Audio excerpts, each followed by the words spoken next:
Ok frérot, je t'ai ramené à tout nouvel invité. J'ai le plaisir d'accueillir Amine Benhamed, un Instagrammeur qui est spécialisé dans la musculation. Comment ça va Amine? Écoute, ça va très bien. Déjà, merci à toi pour l'invitation. Très content d'être là pour échanger avec toi et donner un maximum de valeur à ta communauté. Ouais, bah écoute, merci à toi d'avoir accepté, c'est super cool. Donc là, comme tu le sais, derrière ta caméra, je vais poser 5 questions à Amine aujourd'hui sur le thème de la musculation. Lui va m'en poser 4. On va t'apporter un max de valeur. Donc je t'invite à rester accroché à ton siège parce que notamment à la fin, Amine, il va te donner les clés en fait pour réussir à développer un physique plus masculin. Quel muscle est-ce qu'il faut que tu entraînes? Quelle pratique il faut que tu aies? Et ça, je pense que ça va t'intéresser. Et la première question que j'ai pour toi, Amine, j'ai souvent cette question pour les gens qui sont skinny fat et j'ai eu moi-même cette problématique quand j'ai commencé la salle. Est-ce qu'il faut commencer par une sèche ou bien par une prise de masse quand on a ce physique skinny fat? Alors, tu sais, pour répondre à n'importe quelle problématique, il faut bien comprendre l'origine du problème. Qu'est-ce qui se passe quand tu es skinny fat? Déjà, en général, mais c'est même tout le temps le cas, tu as un métabolisme qui est relativement rapide, c'est-à-dire que tu brûles beaucoup de calories et tu galères à construire de la masse musculaire. Et très souvent, les personnes skinny fat, justement, ont accumulé beaucoup de gras avec le temps par manque d'activité physique et par manque d'une alimentation qui est aussi adaptée à leurs besoins. Très souvent, c'est des personnes qui mangent des kebabs, des burgers, des aliments très sucrés et justement ne font pas de sport. Jusqu'à un certain point, ça va. C'est-à-dire que jusqu'à un certain âge, jusqu'à un certain moment, ces personnes-là restent très minces et à un moment donné, quand il va y avoir un changement au niveau de leurs hormones et au niveau de leur métabolisme, le métabolisme va un petit peu ralentir, c'est-à-dire que naturellement, ces personnes-là vont commencer à brûler moins de calories, et bien elles vont commencer à stocker du gras au niveau de la zone, voilà, du ventre, mais pas que, au niveau des poignées d'amour, au niveau des pectoraux, du dos, etc. Et la question de est-ce qu'on fait une prise de masse ou pas? Oui, forcément, on va faire une prise de masse pour développer de la masse musculaire. Et après, pour ce qui est du total calorique, que ce soit en déficit, en maintenance ou en surplus, tu peux prendre de la masse musculaire, c'est pas un souci. Maintenant, en général, c'est des personnes qui ont mal mangé pendant très longtemps. Quand t'es skinny fat, t'as mal mangé, t'as été très souvent pendant très longtemps en surplus. Donc moi, ce que je recommande, c'est de commencer par un déficit calorique. Commencer par un déficit calorique, mais léger. Avoir un programme d'entraînement complet avec des séances d'entraînement bien faites et faire en sorte d'avoir un apport haut en protéines. Ce que je recommande, c'est 2 grammes de protéines par kilo de poids de corps. Surtout au départ. Quand tu commences ton programme d'entraînement, commence tout de suite avec des protéines de qualité et surtout, il faut stopper très rapidement les aliments transformés et les fast-foods. Tu repars sur une alimentation saine, une alimentation équilibré où tu vas manger de tout, mais tu ne peux pas espérer construire un joli physique avec une alimentation qui est mauvaise. Une fois que tu as commencé à recomposer ton corps avec tes séances d'entraînement, avec ton alimentation qui est meilleure, et bien là, tu vas pouvoir progressivement changer un petit peu ta façon de t'alimenter, peut-être repasser à la maintenance quand tu auras perdu un petit peu le gras et développé un petit peu de masse musculaire. Ton métabolisme sera plus haut, tu brûleras plus de calories et à ce moment-là, tu pourras passer à la maintenance, ce qui va te faciliter ta prise de masse. C'est plus facile de construire du muscle quand tu es à la maintenance ou en surplus que quand tu es en déficit. Mais au départ, pour apporter justement ce changement à ton corps, commence par un léger déficit. Tu peux construire du muscle, malgré tout, tu vas perdre du gras et là, ton corps va se transformer et tu vas sortir de cet état-là de skinny fat. Et du coup, par rapport à ce déficit, toi Amine, tu dirais quelle tranche à peu près pour les personnes skinny fat? Moi, je recommande pour les personnes à la base un déficit de 20%. Mais pour une personne qui est skinny fat, je serais plutôt sur la moitié, sur du 10%. 10% de déficit, donc si tu as un total de maintenance à 2000 calories, tu descends à 1008. Tu retires 200 calories, pas plus. Et juste avec ce léger déficit, avec les semaines, tu vas commencer à perdre du gras. Et si tu suis bien ton programme d'entraînement, tu vas te muscler. Ton corps, il va réagir très rapidement. La chance que tu as, surtout au départ, parce qu'en général, comme je l'ai dit, quand tu es skinny fat, c'est que tu t'entraînes pas. Tu fais pas de muscu ou tu fais très mal. Faire très mal ou ne pas faire, c'est la même chose en musculation. Donc, tu vas avoir la chance de pouvoir gagner de la masse musculaire très rapidement et dans un petit peu tous les cas de figure en termes d'alimentation, à partir du moment où tu manges assez de protéines, bien sûr. Et une fois que ton corps, justement, a profité de cet état-là, là, tu passes sur un total calorique de maintenance ou bien un léger surplus. Ok, ça marche. Il veut participer à la vidéo, mon chat. Ouais. Les chats, ils aiment bien. Mais tu sais que les chats, ils savent. Hein.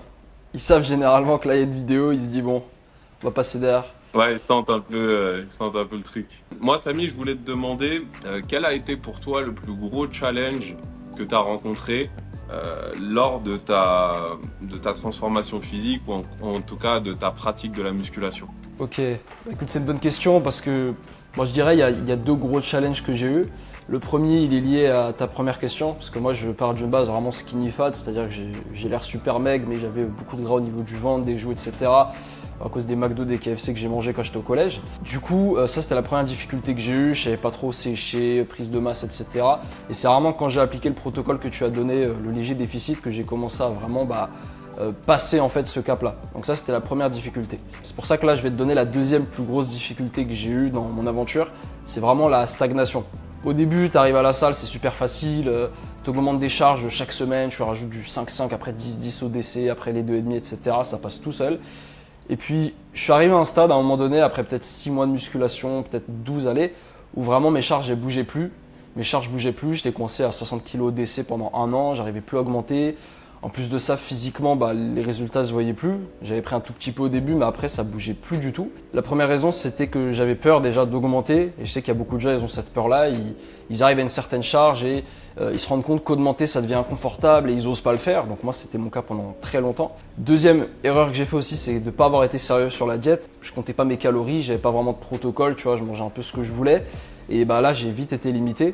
Et en fait, j'étais vraiment au stade où on voyait que j'allais à la salle un tout petit peu, mais pas trop en même temps. C'est-à-dire que, ouais, si j'enlevais mon t-shirt, on se disait, ah lui, il fait un peu de sport, tu vois, il va un petit peu à la salle. Mais c'est pas en mode, ouais, il va à la salle. Et moi, ça me plaisait pas. Du coup, j'ai redoublé d'efforts à ce moment-là. Je me suis mis à simplement soulever plus lourd à la salle. Je suis passé, c'est le fameux 8-12 reps que moi, je m'entêtais à atteindre les 12 reps à tous les exos. Là, je me suis dit, c'est quoi, on va passer à 6-8. Et là, du coup, d'un coup, mes charges, elles ont augmenté. En plus de ça, je commençais à compter mes calories, comme je t'ai dit, à suivre un protocole alimentaire strict, avoir une bonne diète. Et puis surtout, le dernier truc, c'est que je me suis éduqué. J'ai acheté des formations, des livres, j'ai regardé beaucoup de vidéos. Ce qui fait qu'aujourd'hui, j'ai construit un physique dont je suis fier, mais ça m'a pris beaucoup de temps et d'efforts. Et moi, c'est vraiment la difficulté principale que j'ai eue. Et je pense que tu as vu que la majorité des gens ont la stagnation. La stagnation fait partie du processus de toute façon. À un moment donné, tu peux pas progresser sans arrêt, c'est pas possible. Il y a forcément un moment donné où tu vas un petit peu stagner. C'est d'ailleurs même bénéfique parce que c'est là où tu dois te poser les bonnes questions et tu dois peut-être, d'ailleurs comme toi t'as fait, te rendre compte que tu te pousses pas autant dans tes limites que ce que tu devrais. J'allais dire ça forge parce que la stagnation c'est même un truc en musculation on va rencontrer mais même dans la vie, que ce soit le business, à un moment donné tu stagnes, tu parles de ta vie amoureuse, des trucs comme ça. C'est juste un mindset de se dire ok je stagne, c'est pas le moment de lâcher, faut que je redouble d'efforts, faut que je devienne meilleur. Ouais, c'est exactement ça. C'est exactement ça. Après, ce qui compte quand tu stagnes, c'est d'identifier où sont tes problématiques. D'ailleurs, ça c'est du coup la stagnation, même si c'est ce qu'on appelle un plateau aussi des fois. Donc plateau, tu bouges plus. Du coup, Amine, comment est-ce qu'on fait pour savoir s'il est plus pertinent quand on atteint ce plateau de réviser son programme d'entraînement, la nutrition ou d'adapter son temps de repos? Déjà, il faut identifier pourquoi est-ce que tu stagnes. Par exemple, une des raisons pour lesquelles tu peux stagner, c'est parce que tu te reposes pas suffisamment. Parce que tu stimules beaucoup trop ton corps, tu lui apportes pas suffisamment de récup. Donc forcément, à un moment donné, ton corps ne réagit plus, ne répond plus. Faut pas oublier que la musculation, c'est une réponse à une stimulation après un repos. Donc c'est là que vraiment tu as les gains musculaires. Ou ça peut être simplement parce que tu es arrivé au bout de ton programme d'entraînement. Parce que tu as suivi un certain programme d'entraînement pendant plusieurs semaines, tu as évolué, tu as augmenté les charges, tu as augmenté les répétitions, tu t'es amélioré sur chacune de tes exécutions. Et à un moment donné, tu as terminé en soi le programme, même si bon, tu peux pas vraiment terminer, mais en tout cas, dans ton stade d'évolution, tu as besoin de changements pour pouvoir continuer à progresser. Pas de changement drastique et tout changer d'un coup, mais en tout cas, tu dois apporter certaines variables, changer certaines variables, apporter certaines variantes peut-être d'exercice pour te permettre justement de continuer à progresser.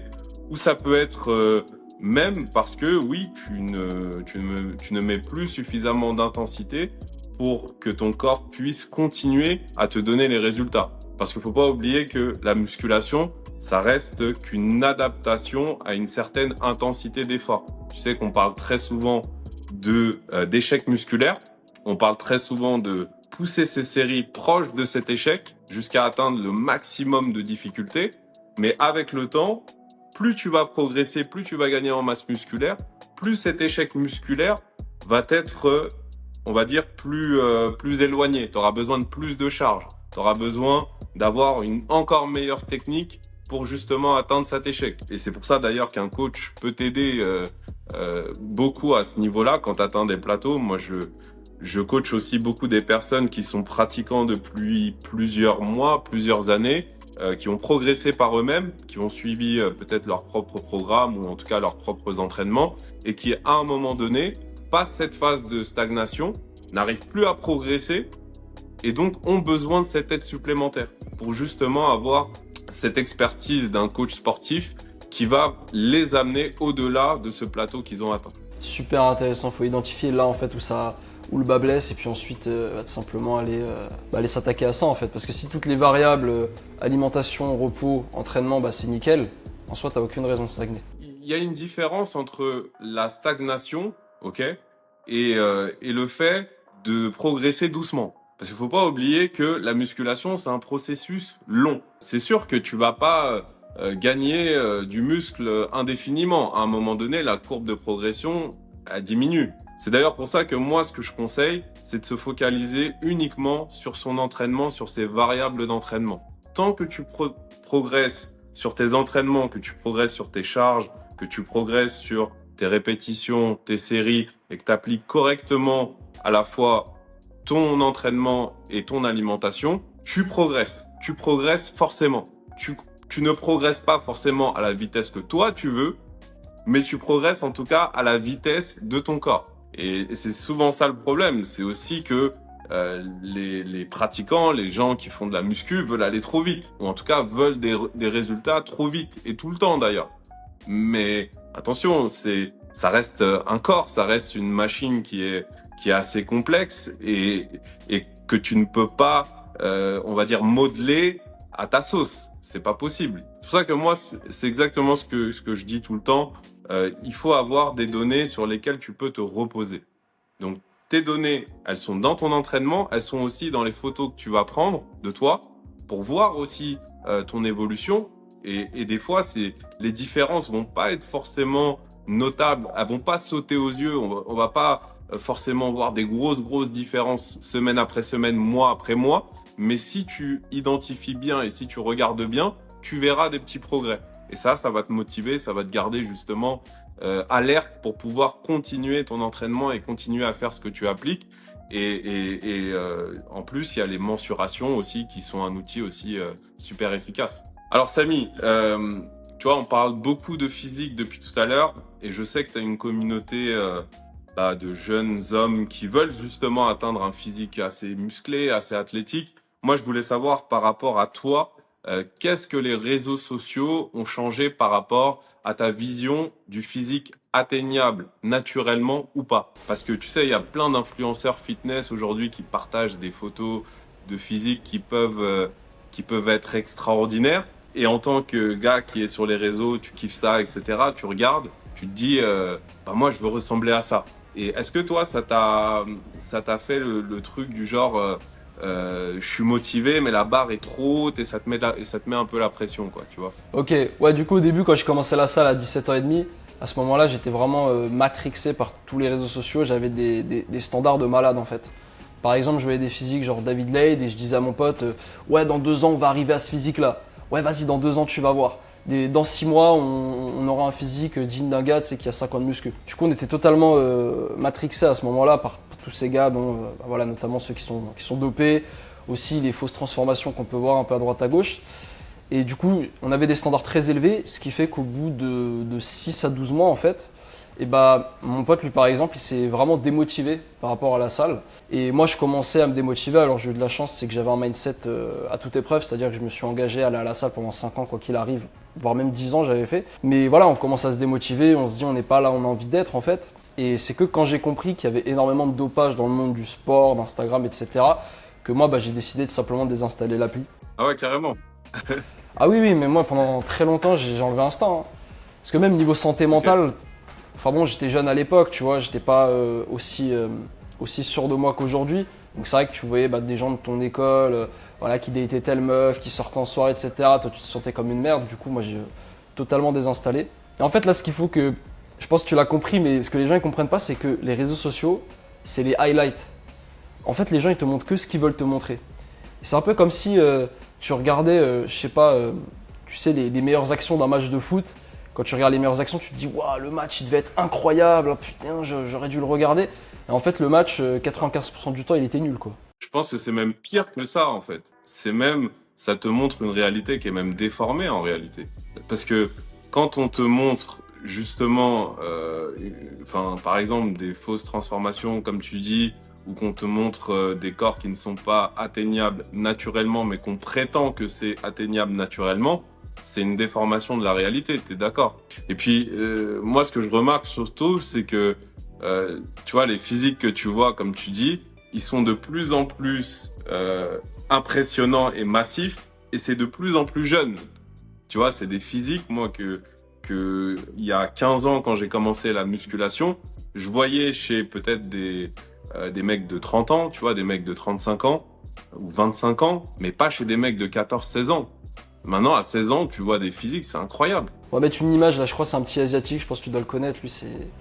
T'as une nouvelle génération de gamins de 14, 15, 16 ans qui sont dopés, c'est assez abusé, là. Moi, je m'imagine à leur âge, dans le sens, alors je parle bien sûr des viewers, hein, des personnes qui voient ces physiques-là. Je m'imagine à leur âge voir des gens de mon âge avoir ce physique-là. Je m'imagine aussi avoir envie de passer par la case dopage, etc. Parce que quand t'es jeune, tu calcules pas, tu vas pas te rendre compte forcément, ou en tout cas tu vas pas faire attention aux répercussions que ça peut avoir ce genre de produit, etc. Et moi, à mon époque, on avait des physiques qui étaient ultra athlétiques. Par exemple, je pense à Lazar Angelov, je pense à Jeff Sed, comme t'as pu citer aussi. Voilà, ces mecs-là, ils restaient quand même assez... alors, ils étaient super tracés, etc. Mais ils n'étaient pas hyper massifs. Tu vois, ils étaient super secs. Même si déjà, eux étaient chargés, tu vois. Qu'aujourd'hui, c'est des physiques qui sont monstrueux. C'est pas le même type de physique. Et en plus de ça, ces physiques-là, ils sont atteints très jeunes. Moi, je me rappelle, bah, justement, les mecs comme Lazare. Bah, Lazare, à l'époque, quand j'avais 18, 19 ans, bah, lui, il avait peut-être la trentaine. Donc, pour moi, c'était un mec qui avait des années de musculation. Donc, voilà, je me dis, pour arriver à son niveau, bah, peut-être il faut encore que je fasse plusieurs années. Mais quand tu vois un mec de 14 ans, tu te dis, le mec, voilà, vient de commencer la musculation et il a déjà un physique comme ça. C'est aussi ça qui est dangereux. Ah, c'est sûr, surtout quand tu vois les niveaux de body fat qu'ils ont est extrêmement bas. Et d'ailleurs, c'est lié à ma prochaine question, parce que je sais qu'il y a beaucoup de gars, bon, ils ont réussi à perdre un peu de gras, ils arrivent à peu près autour des 15% de body fat, donc il y a un body fat plutôt correct. Mais voilà, ils ont envie de passer à l'étape supérieure et de passer aux 10%. Du coup, toi, c'est quoi les conseils que tu donnerais pour réussir à passer du coup de 15 à 10% de body fat? C'est une bonne question. C'est une bonne question parce que ce qu'il faut préciser, c'est que le niveau de difficulté pour passer de 25 à 15, il n'est pas le même que pour passer de 15 à 10. Pour passer de 25 à 15, c'est beaucoup plus simple. Parce que plus tu as du gras et plus ça va être facile pour ton corps de déstocker ce gras. Faut pas oublier que le gras, ça reste une réserve d'énergie pour le corps. Et moins le corps a de cette réserve d'énergie, plus il va se sentir dans le rouge. Imagine que toi, tu as beaucoup d'économies d'argent et que petit à petit, tes économies d'argent commencent à rétrécir. Tu vas avoir beaucoup plus de difficultés à taper dans tes économies, on est d'accord. Donc c'est un peu la même chose pour le corps. Tout ce qui est perte de gras, c'est forcer ton corps à chaque fois à taper dans ses réserves. Donc à un moment donné, quand tu arrives à un certain pourcentage de body fat et que tu veux être encore plus sec, il faut te poser déjà la question, est-ce que tu es prêt à faire ce qu'il faut pour y aller? parce que ça va te demander beaucoup d'efforts. Ça va te demander d'être hyper strict dans ta diète, de vraiment respecter ton déficit calorique. Alors je dis pas à la calorie près, mais en tout cas, il va falloir t'assurer que tu respectes une certaine diète, que tu ne rates pas justement des jours d'entraînement, enfin que tu sois hyper discipliné. C'est de toute façon le principe pour la perte de gras, il est toujours le même. C'est un déficit calorique que tu dois appliquer. Maintenant, quand on parle de passer un body fat aussi à 10%, c'est faire une sèche. Donc faire une sèche, ça veut dire aussi maintenir haut ton ton pourcentage de muscle. Il faut que tu fasses attention aussi à la vitesse à laquelle tu vas perdre ce gras. Plus tu vas accélérer, en tout cas vouloir accélérer la vitesse de ta perte de gras, et plus tu vas potentiellement taper dans ton muscle. Donc c'est pour ça que avoir une bonne gestion de ton déficit calorique, c'est très important. Avoir encore une fois le bon quota de protéines, c'est super important. Donc après on rentre un petit peu plus dans le détail, mais voilà, quelqu'un qui a cet objectif-là, moi je lui conseillerais de passer par un coaching, tu vois, pour se faire aider, parce que voilà, il y a besoin comme j'ai dit, de beaucoup plus de rigueur et de discipline. Donc pour avoir un soutien, ça peut vraiment faire la différence. Super intéressant. Pour le parallèle, moi je l'ai fait, mais pas forcément muscu, mais plutôt business. Tu arrives au stade où bon, moi j'ai atteint le maximum entre guillemets de ce que j'étais capable de faire tout seul. Tu prends un coach et ouais, l'intérêt du coach, c'est pas tant les informations parce qu'on les a, c'est plutôt la structure et le feedback. Ok, là j'ai ce problème-là, pourquoi j'ai ce problème-là? Et lui il va comprendre directement pourquoi tu l'as en fait. Donc. Yes. Alors, moi, je voulais savoir, comme tu es un pratiquant de musculation et que tu as subi une certaine transformation, je voulais savoir, Samy, à quel point, justement, le fait d'avoir changé ton physique, ça a eu un impact positif sur à la fois ta confiance en toi, mais aussi ta vie sociale, professionnelle et même amoureuse. C'est une très bonne question parce que moi, c'est vrai que la musculation, ça a tout changé dans ma vie. Il y a eu un avant, un après. Alors juste avant de te dire en quoi ma confiance a été améliorée dans chacun des domaines que tu as cités, en fait, j'ai envie que les gens comprennent, j'ai réalisé ça, ça m'a pris du temps, c'est que le physique, ça va pas te donner la confiance en toi que tu n'as pas, ça va amplifier ta confiance en toi. Et en fait, la vraie confiance en toi que tu vas gagner, ça va être dans tous les autres domaines qui seront liés à la muscu. Donc parce que du coup, la muscu, ça va te bâtir ta discipline qui va se répercuter dans tes études, dans ton travail, dans tes projets. En plus de ça, tu vas développer les social skills parce que tu vois la salle, tu vois des gens, etc. Ta santé mentale va s'améliorer. Donc en fait, le corps musclé, ça va vraiment être la cerise sur le gâteau qui va vraiment confirmer, ok, là, tu es un meilleur homme, donc tu as gagné confiance en toi. Sinon, pour te citer les 3 domaines en quoi la muscu a un impact, professionnel tout d'abord, je pense que je me suis toujours fait apprécier des gens dans tous les environnements pro où j'ai été. Alors bon, évidemment, d'une part, il y a les social skills qui jouent énormément. Quand tu comprends un peu comment fonctionnent les gens, qu'il faut plus écouter que parler, etc., tu arrives forcément à te faire apprécier. Et puis, c'est vrai qu'il y a aussi un truc qui est sous-estimé, mais c'est l'apparence. J'en parle souvent, mais c'est l'effet de halo, le biais cognitif, qui fait qu'on va mieux traiter une personne qui a une belle apparence qu'une personne qui a une moins belle apparence. Et ça, j'ai senti que dans les entretiens d'embauche, les gens, ils te disent que tu es différent, tu as l'air plus driven, tu as plus d'ambition aussi, tu sais ce que tu veux. Et ça, c'est extrêmement rare, notamment chez les jeunes début de la vingtaine. Catégorie sociale, c'est à peu près pareil. Moi, je suis un gars assez introverti de nature. Donc, c'est le geek qui passe son temps à la maison à jouer et qui sort pas de l'été pendant 3 mois. Et me muscler, ça a changé ça.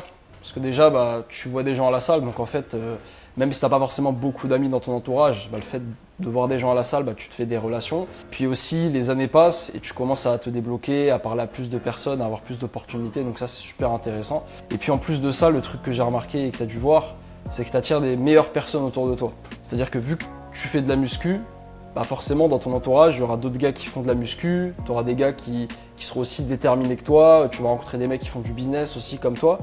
Et en fait, tu te formes un réseau de meilleure qualité et tu éloignes les gens qui ne correspondent pas à ça. Le tout dernier point, c'est pour la vie sentimentale. Bon là, je pense le plus simple, c'est que je donne un exemple. Je te disais à la mine, j'étais un peu en retard pour ce tournage parce qu'il y a 2 jours, j'étais à une soirée d'Halloween. En fait, c'était la 2e soirée de toute ma vie. Première soirée à laquelle j'ai été, c'était à 18 ans, une boîte de nuit sur Paris. Il s'est rien passé, c'était éclaté, j'avais pas confiance en moi à l'époque, je me sentais tout petit entouré de tous ces gens. Et l'autre jour, c'était totalement différent parce que je suis arrivé, c'était plutôt soirée étudiante, donc tu vois, il y a d'autres étudiants et toi forcément quand tu es musclé, tu as un bon physique, tu te sens plus confiant, tu as un meilleur body language, Tu sens même les regards des femmes qui se posent sur toi. Là voilà, elles te regardent, elles acceptent de danser avec toi. Là, il y a quelques années, ça faisait que de te rejeter. Et tout ça, concrètement, j'aurais été incapable de le faire si j'avais pas eu toutes ces années de muscu et de travail acharné dernièrement en fait. Ouais, et il y a un point intéressant que tu as cité, c'est le côté, ça change tes relations. À un moment donné, quand tu vas dans une salle de sport, c'est vrai que tu rencontres des gens qui sont plutôt drivés par le côté développement personnel, qui est important pour ces personnes-là. Et à force, en fait, de faire des choses que tu n'avais pas forcément l'habitude de faire, mais forcément, ton ancien entourage ne va plus se reconnaître dans ce que tu es et tu vas rencontrer un nouvel entourage. Ça ne veut pas dire que ton entourage est mauvais ou quoi que ce soit, ou quoique des fois c'est le cas, mais en tout cas, ça t'aide vraiment à devenir une meilleure personne, ça c'est sûr et certain. Et du coup, dans cette soirée, qu'est-ce qui s'est passé? Bon, Est-ce que il y a eu conclusion ou pas? Je vais pas rentrer dans les détails là sur YouTube, on va éviter. Hein. Mais il s'est passé des choses et franchement, c'était une belle expérience. On peut dire que j'étais content de moi quand je suis rentré. Mais est-ce que, moi j'ai une autre question, est-ce que c'est vraiment ton physique, enfin selon toi, hein, est-ce que c'est vraiment ton physique selon toi qui attire plus, ou est-ce que c'est le fait que toi tu aies gagné confiance en toi qui fait que tu attires plus? Je pense que les deux jouent, mais très sincèrement, le deuxième est le plus important. Parce qu'en fait, c'est plus important de se sentir attirant que d'être attirant. Parce que on l'a tous vu, mais t'as des mecs des fois en soirée, tu les vois, ils gèrent des frappes, et les mecs ils ont un physique pas incroyable, quoi, ils sont moyens. Mais c'est juste que eux ils ont cette confiance, et ils ont ce charme, ils se trouvent eux-mêmes attirants, qui fait que les femmes en fait les trouvent attirants. Donc moi je dirais c'est pas forcément le physique qui m'a aidé là-bas, même si en partie ça aide, hein. C'est plus ce qu'il y avait derrière en fait, la confiance en moi, l'assurance que j'ai gagnée avec le fait de le développer. Après, on va pas se mentir, avoir des pecs un petit peu plus développés, des plus gros bras, ça joue aussi, hein. Tu m'étonnes. Hein. Forcément. Le fait aussi de pouvoir porter une meuf comme ça, ça aussi ça fait un bel effet, tu vois. Si t'es pas musclé, ça tu peux pas le faire. Bon, en tout cas là, question qui n'a rien à voir, hein. Sinon on va plus parler de muscu là. C'est quoi selon toi les 3 meilleurs compléments en musculation? Clairement, le number one toute catégorie, c'est la créatine. Complément alimentaire qui a été le plus étudié par la science, des milliers d'études dessus et des études qui ont montré son efficacité sur la prise de muscle, sur les performances, sur la prise de sport, sur la prise de masse musculaire, la prise de force et l'endurance. Et le second, pour moi, ça va être la protéine en poudre. De toute façon, s'il y a 2 compléments alimentaires qu'il faut prendre, en tout cas pour le côté musculation, c'est ces 2-là. Protéine en poudre parce que c'est un apport en protéines avec une biodisponibilité des protéines qui est très très haute. C'est-à-dire que quand tu prends de la whey, tu as le meilleur taux d'absorption des protéines. Quasiment 100% des protéines de la whey sont assimilées par le corps, ce qui est très important. Ce qui n'est pas le cas pour toutes les protéines. Toutes les protéines n'ont pas la même valeur biologique. Et clairement, et selon moi, le 3e complément qui est super important et qui est très sous-coté, c'est le collagène. Parce que quand tu t'entraînes, tu mets beaucoup d'impact sur tes articulations. Et le souci, c'est que on est tous en carence de collagène. On a tous un apport de collagène qui est beaucoup trop bas dans notre alimentation. Parce que pour avoir un apport suffisant en collagène, il faudrait manger l'animal dans son entièreté, avec les os, avec les tendons, etc. Sauf que à l'époque, je veux dire, il y a 200, 300 ans en arrière, c'est ce qu'ils faisaient. Hein, donc, ils mangeaient vraiment tout l'animal. Sauf que nous, maintenant, on prend que les parties qui nous intéressent, qui sont en carence de collagène, où il n'y a pas, ou quasiment, où il y a très peu de collagène. Donc, et avec l'âge, parce qu'il faut pas oublier que avec l'âge, il y a un phénomène qui s'appelle l'ostéoporose. On perd aussi beaucoup de masse osseuse et aussi beaucoup de masse articulaire et tendineuse. Donc il faut justement combler cette perte avec une source de collagène. Donc voilà, pour moi, c'est les 3 les plus importants. Alors, j'ai une question importante à te poser, dans le sens où moi, je suis dans l'industrie du fitness. Je voulais savoir, toi, quel regard tu as en tant que pratiquant de cette industrie? Est-ce que tu trouves que c'est un univers qui est sain, plutôt malsain?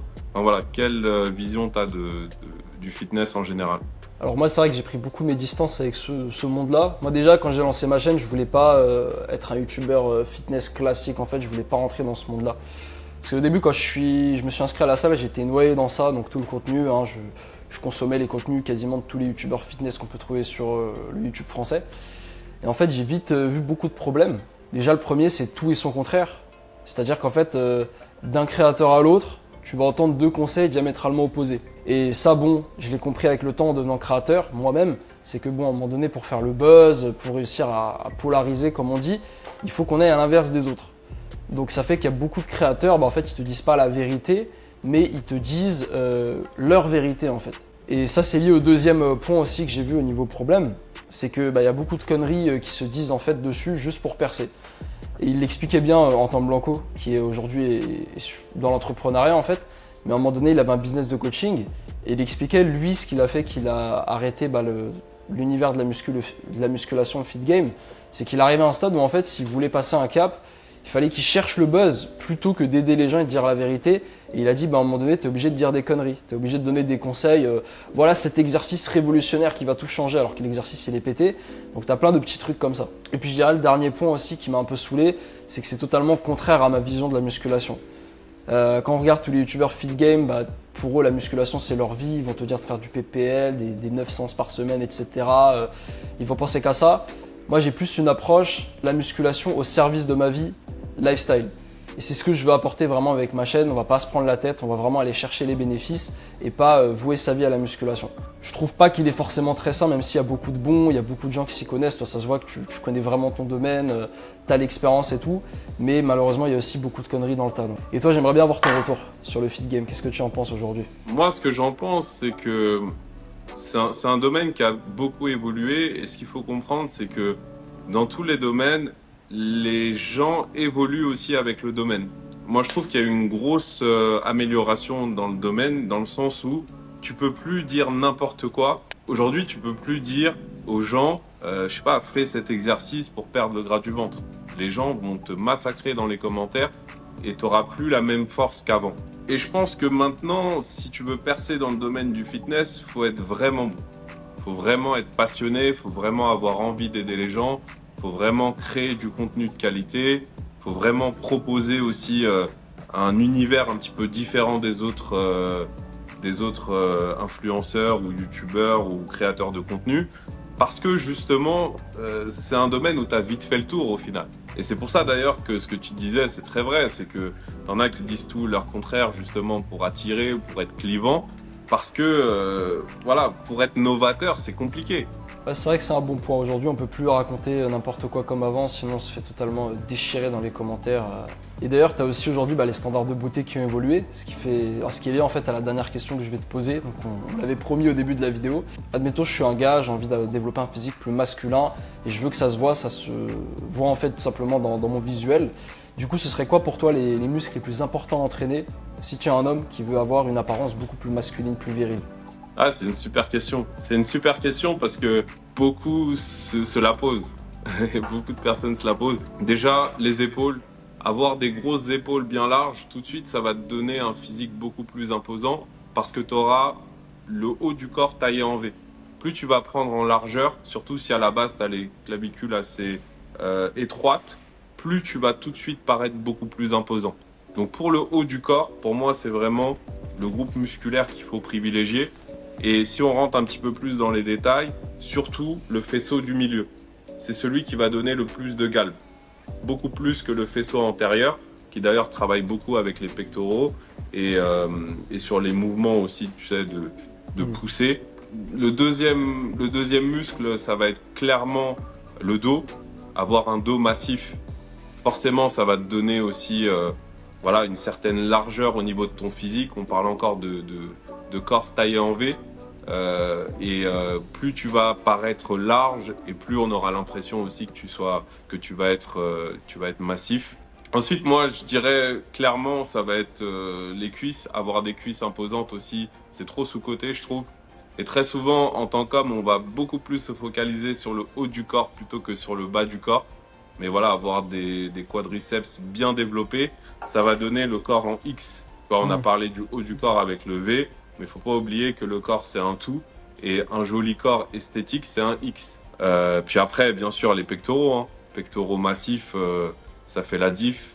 Voilà, quand tu portes un t-shirt, quand tu portes une chemise, quand tu as un costume même, tu vois, c'est vraiment ou une chemise, c'est un petit peu ouverte, que tu sors, que tu vas à la plage. Voilà, ça fait la diff. Ça fait la diff clairement sur un body d'avoir des beaux pecs bien développés. Et après, bien sûr, le dernier, ça va être les bras. Tout le monde veut des bras. Tout le monde veut des gros bras. Quand tu vas porter ton t-shirt, tu veux l'éclater, tu veux avoir les manches qui explosent. Donc, Ouais, ça je peux te le confirmer, hein. Quand des meufs te sortent, ah t'as des épaules de noix de coco, toi tu sais que ça fait effet en fait, concrètement. ouais, c'est ça. C'est super Amine, bon tu vas voir, moi je fais des fins très straightforward, hein. Je fais pas des autres de 1 heure, mais là disons, allez Amine, il y a une personne qui a bien aimé ta personnalité, ce que tu lui as dit, etc., qui veut aller plus loin avec toi. Comment est-ce que cette personne elle peut faire? Là, actuellement, je propose uniquement des coachings sous forme de programmes qui ne sont pas personnalisés. C'est des programmes à suivre qui vont te structurer, qui vont t'amener une méthode pour atteindre ton objectif. Ça va te donner vraiment la démarche à suivre de A à Z pour poursuivre ton objectif jusqu'au bout. Et ce que je vais proposer par la suite, ça sera des programmes personnalisés, mais pour l'instant, c'est pas encore disponible.